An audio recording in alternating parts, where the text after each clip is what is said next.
continuación haré lectura a las consecuencias irreversibles del aceleracionismo tecnológico. El siglo XIX se desarrolló tecnológicamente a partir de una serie de avances industrializados que modificaron la manera en que el ser humano se relacionaba con su entorno en múltiples aspectos de la vida cotidiana, y a partir de estas modificaciones fue que la vida de las personas, principalmente en las ciudades occidentales propiamente, cambió para siempre.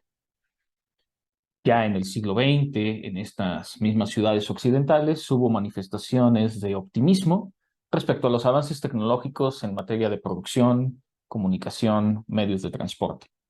Es lógico pensar en la efervescencia social que estas tecnologías inspiraban en los jóvenes de la generación del primer cuarto del siglo XX, entre los que podemos encontrar a los futuristas.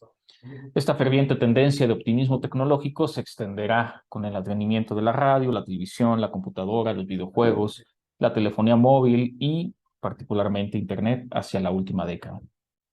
Ahora que estamos por terminar ya el primer cuarto del siglo XXI, algunas voces, pocas al inicio, numerosas ya en nuestros días, advierten sobre las consecuencias irreversibles que estas tecnologías pueden acarrear.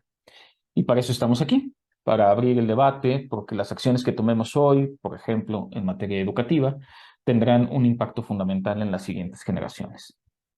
El debate en torno a los prejuicios y beneficios de las tecnologías no se ha hecho esperar y se ha insertado en el análisis de la teoría crítica, encontrando en el filósofo y sociólogo alemán Hartmut Rosa a uno de sus exponentes más versátiles. Hartmut Rosa ha desarrollado una teoría de la aceleración social, en la cual una de sus categorías se engarza precisamente en la aceleración tecnológica. Hartmut Rosa se ha convertido rápidamente en un referente de la teoría crítica actual. La crítica hacia la tecnología y sus consecuencias irreversibles surgió a finales del siglo XVIII, desde que Immanuel Kant cuestionó la idea misma del progreso. A través de la noción de historia profética, explicaba que podía predecirse el futuro a partir de observaciones y advertía sobre la necesidad de generar leyes que permitieran dar un sentido y una dirección a ese progreso, de modo que pudiera convertirse en un fenómeno positivo para la humanidad, dado que el uso de la tecnología per se no garantiza un progreso positivo. En ese sentido, comentaba una anécdota en la que un médico consolaba a un paciente todos los días con la esperanza de mejoría, diciéndole que su pulso iba mejor, que la excreción anunciaba mejoría, que el sudor era más fresco. Cuando un amigo del enfermo lo visita y le pregunta por su enfermedad, el paciente responde: pues ¿cómo me ha de ir si me muero de mejoría? Hay un breve episodio en la historia del siglo XIX, en el centro de Inglaterra, que hace alusión a un grupo de acciones colectivas en contra de la maquinización del trabajo, particularmente en la industria textil, en los alrededores de Nottinghamshire, cuando un grupo de obreros, comandados por el legendario Ned Ludd, destruyeron intencionalmente las máquinas textiles con las que trabajaban, incendiaron fábricas, asesinaron a algunos de los dueños, con el afán de detener una industrialización que no les favorecía. El movimiento se llamó ludismo, a sus miembros se les llamaron los rompedores de máquinas, y su legado quedó sumido en el olvido, ya que el movimiento, que fue intenso en 1811-1812, terminó por sofocarse tras unos breves chispazos entre 1814 y 1816. Esta historia de Ned Ludd nos hace pensar en el movimiento Anonymous, que surgió con intensidad y gran actividad en el año 2008, pero con solo algún destello en el año 2020 tras los asesinatos de George Floyd en Estados Unidos.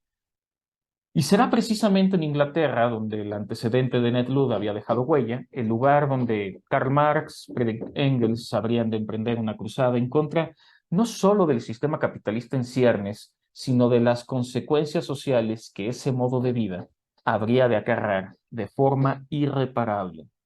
En este caso será la noción de alienación la que nos permita, todavía el día de hoy, reflexionar sobre las consecuencias irreversibles del aceleracionismo tecnológico. De acuerdo con Marx, debemos transformar el mundo para apropiarnos de él por medio del trabajo, pero asimilándolo transformadoramente. Es decir, transformamos el mundo gracias al trabajo que hacemos con él y al mismo tiempo el trabajo nos transforma porque nos autorrealiza. Sin embargo, el mundo y el trabajo se han convertido en meros medios, razón por la cual el sujeto está enajenado o alienado. Las críticas tecnológicas hasta ahora mencionadas forman parte de la primera revolución industrial, cuando las fuentes de energía primarias eran el carbón y el vapor de agua. Una nueva oleada de aceleración tecnológica surgirá con el advenimiento de las nuevas fuentes de energía, la electricidad y las máquinas de combustión interna, en la llamada Segunda Revolución Industrial, y una posterior con las energías alternativas, eólica, solar, hidráulica, etcétera, en la llamada Tercera Revolución Industrial. Basta con evocar la Exposición Universal de Chicago en 1893, cuando Nikola Tesla y Thomas Alva Edison ofrecieron un espectáculo de iluminación que asombró al mundo y cambió por completo la forma de vida en las ciudades, por no hablar del cinematógrafo, la radio y los vehículos automotores que incluso modificaron hasta la forma de hacer la guerra. Esta efervescente ola de progreso vino acompañada de un movimiento artístico que celebraba con furor el aceleracionismo tecnológico. La belleza de la velocidad. Un automóvil rugiente que parece correr sobre metralla es más bello que la victoria de Samotraci, rezaba así el manifiesto futurista publicado en 1909, con frenesí y entusiasmo. Nuestros corazones no sienten ningún cansancio porque están nutridos de fuego, de odio y de velocidad. Se asombran. Es lógico, ya que ustedes ni siquiera recuerdan haber vivido. Estas son palabras del futurismo. El llamado artístico le siguieron el manifiesto de la literatura futurista en 1912 y la declamación dinámica y sinóptica en 1914. Ese mismo año comenzaría la Primera Guerra Mundial. Los sociólogos contemporáneos, Max Weber, Emil Durkheim, harán sus críticas respecto a las consecuencias de la aceleración tecnológica de su tiempo.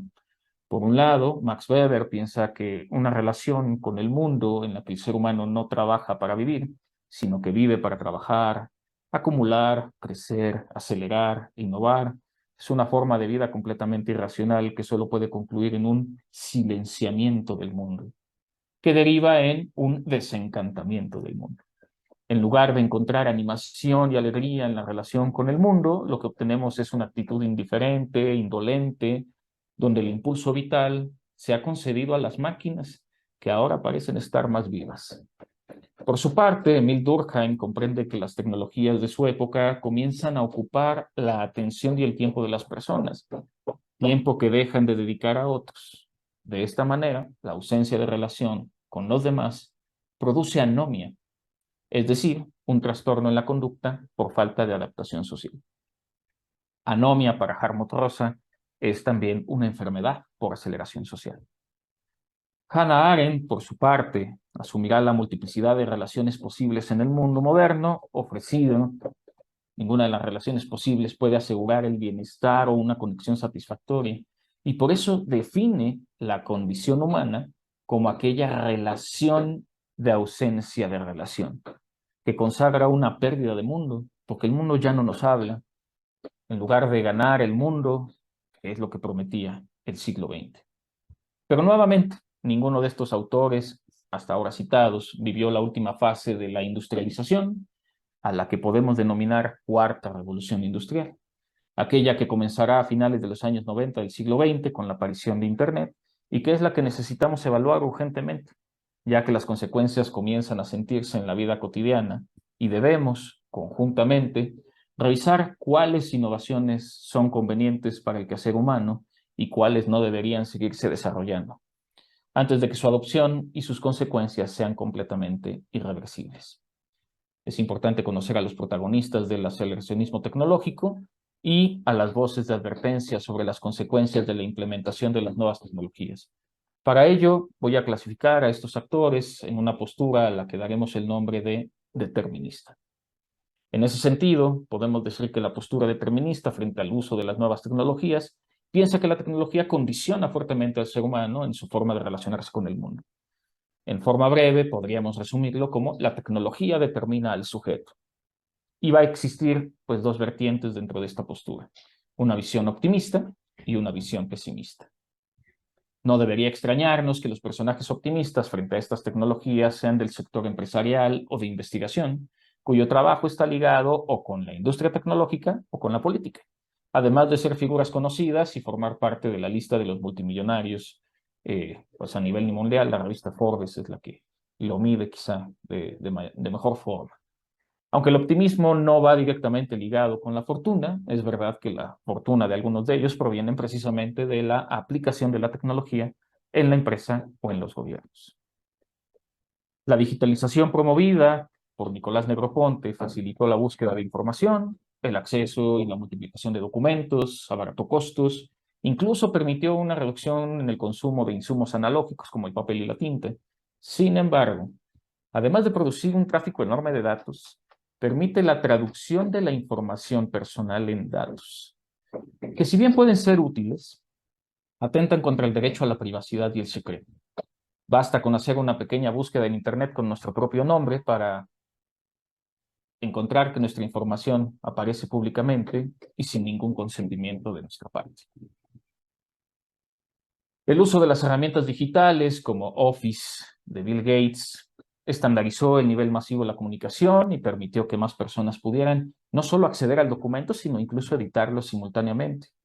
El problema con estas herramientas es que pierden vigencia debido a las actualizaciones. A esto se le conoce como obsolescencia tecnológica. Complican la elaboración de materiales en nuevos formatos y limitan la creatividad. Lo mismo podemos decir de las actualizaciones de los videojuegos desarrollados por la consola de esta misma compañía. Sin lugar a dudas, Steve Jobs revolucionó la industria de la computación, en buena medida gracias a la competencia directa con Microsoft, y también fue pionero en la creación de las herramientas tecnológicas ahora indispensables en la vida cotidiana. Sin embargo, también hay que decirlo, la obsolescencia por manufactura, particularmente marcada tras el regreso a la compañía de Steve Jobs al iniciar el siglo XXI, aceleró el proceso de consumismo de los productos tecnológicos, alterando la actualización de los sistemas operativos, forzando la descarga de actualizaciones y modificando las entradas para conexión y almacenamiento de datos.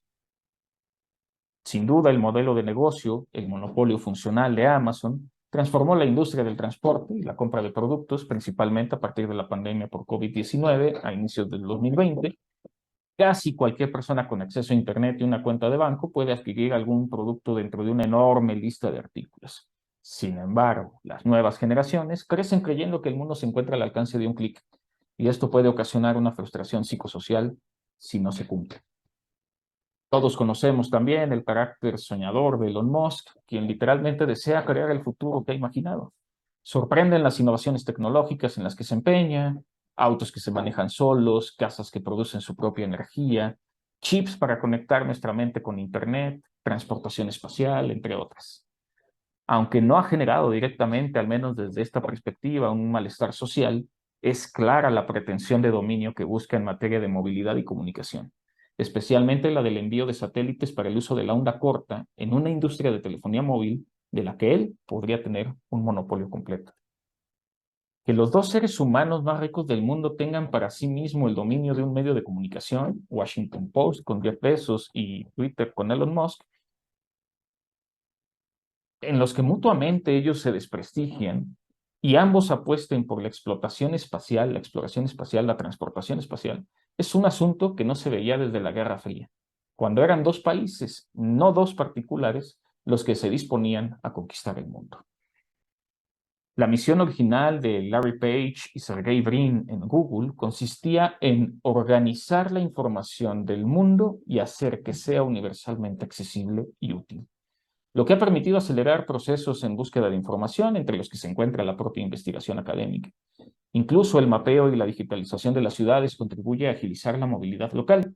Sin embargo, la organización de la información orientada hacia el consumo, el ruido generado por el almacenamiento de datos que se acumulan interminablemente con bajas opciones para ser destruidos, la personalización de perfil de búsqueda, el uso de la experiencia humana como materia prima y la geolocalización han producido lo que hoy podemos llamar como capitalismo de la vigilancia.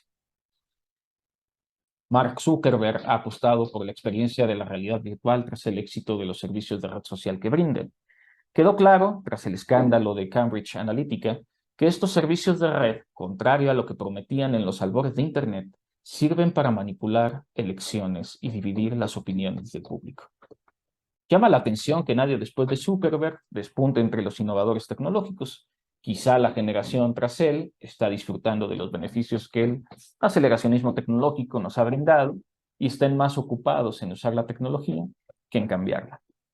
Hay otras voces contemporáneas que apelan a la búsqueda de un nuevo sistema postcapitalista que enderece el rumbo de la tecnología hacia nuevos derroteros, como el que pretenden Alex Williams y Nick Srnicek con el Manifiesto por una Política Aceleracionista. Y otros que le han seguido, como Antonio Negri o Benjamin Noyes, sin embargo, como bien les responde Franco Bifo Berardi, es difícil creer que la aceleración sea una condición para el colapso del poder tecnológico. Por esta razón es necesario detenernos a pensar hacia dónde nos están llevando estas discusiones. En la visión pesimista de esta postura determinista frente a las nuevas tecnologías, existe un miedo latente desde que comenzó la primera revolución industrial respecto a la relación del ser humano con la máquina tecnológica. Este miedo se reduce a la idea de la suplantación, es decir, que el ser humano pierda su lugar en el mundo frente a una máquina que puede realizar mejor el trabajo. La historia del malestar social frente a la nueva tecnología comienza con el ya mencionado Ned Ludd y los rompedores de máquinas. Desde entonces se conoce como neoludismo a los movimientos contra las nuevas tecnologías que amenazan el trabajo del ser humano. El de una bomber, Theodor Kaczynski, es un caso peculiar, ya que era respetado por la comunidad académica antes de tomar la decisión de aislarse del mundo. Con esmero se dedicó a construir bombas y elegir víctimas, una de las cuales había logrado, presumiblemente, transferir memoria entre lombrices, con el objetivo de programar biológicamente al ser humano. Pensemos en las consecuencias que podría producir la transferencia de memoria entre seres humanos. Shoshana Zuboff comprende muy bien los riesgos latentes de la extracción de datos que Google y Facebook obtienen de nuestra navegación cotidiana a través de sus plataformas. Y no solo se trata de vender publicidad y monitorear nuestra geolocalización 24/7, sino de la predicción y manipulación de nuestros consumos y nuestro tiempo libre. Lo drástico de la crítica que hace Nicholas Carr a Google y los demás servicios de red social consiste en la incapacidad que tenemos los usuarios para dejar de utilizar estos servicios. Estamos tan acostumbrados a usarlos que ya no cuestionamos la función de la tecnología ni nos fijamos en las fuentes de información. Nos acostumbramos a tenerlo todo gratis y al alcance de la mano, de modo que ya no podemos concebir un mundo sin ellos. La postura de Nicholas Carr nos recuerda el mito platónico mencionado en el Fedro sobre la pérdida que implicó para la memoria la creación de las letras por parte de Teut. Evgeny Morozov nació 7 años antes del surgimiento de su natal Bielorrusia. A los 15 años aproximadamente conoció Internet. La promesa de aquel entonces consistía en que esta herramienta tecnológica permitiría que los países emergentes pudieran democratizarse aceleradamente. Encontró la manera de salir de su país para estudiar en Bulgaria y luego saltar a Harvard. Incluso consiguió un puesto de trabajo en Silicon Valley, todo un sueño americano cumplido, hasta que descubrió el desengaño de Internet, mitos de la libertad en red. Pues la promesa se convirtió en su opuesto, es decir, creó a su propio sepulturero. Internet no democratiza, todo lo contrario, divide, fractura, separa ideas, personas y sentimientos, politiza y genera demagogia, incluso manipula elecciones. Recordemos que Barack Obama ganó elecciones gracias a Twitter y Donald Trump gracias a Facebook. Ya veremos lo que tiene preparado TikTok para las próximas presidencias mundiales. Entre las voces del pensamiento crítico que apelan a esta problemática vamos a encontrar la de Byung-Chul Han, quien despierta el interés por una sociedad del cansancio y una sociedad del burnout, así como la de Hartmut Rosa, quien busca soluciones desde la resonancia, comprendiendo que la tecnología está imposibilitada para poner a disposición de los seres humanos aquello que nos resulta significativo y nos hace felices, es decir, lo indisponible.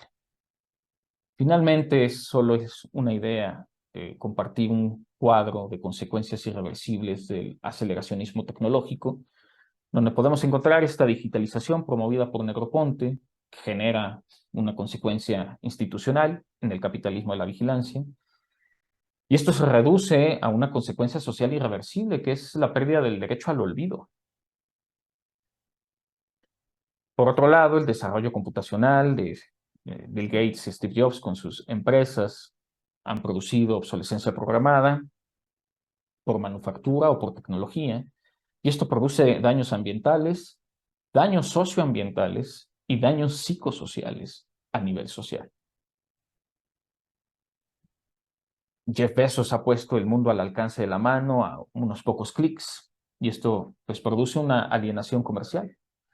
Y esto genera un malestar social con frustración y desigualdad. Esta exploración y transportación espacial de Elon Musk y Jeff Bezos en una competencia podría generar una guerra fría empresarial. Podríamos hablar de una distopía no muy lejana. Organizar la información del mundo, la pretensión de Page y Brin, termina en un poder instrumental. Y esto tiene como consecuencia la pérdida de la libertad de elección, la manipulación publicitaria y la manipulación conductual. La analítica de datos de Zuckerberg hace manipulación política y de mercado. Y con eso, el riesgo es perder la democracia y la competencia empresarial. Finalmente, la experiencia de la realidad virtual, que también promueve Zuckerberg, pues puede terminar en burocratización, lo que Mark Fisher llamaba estalinismo de mercado, y esto termina provocando una deshumanización y una pérdida del mundo. Es fundamental el debate de estos temas para poder visualizar y proyectar el futuro. Gracias.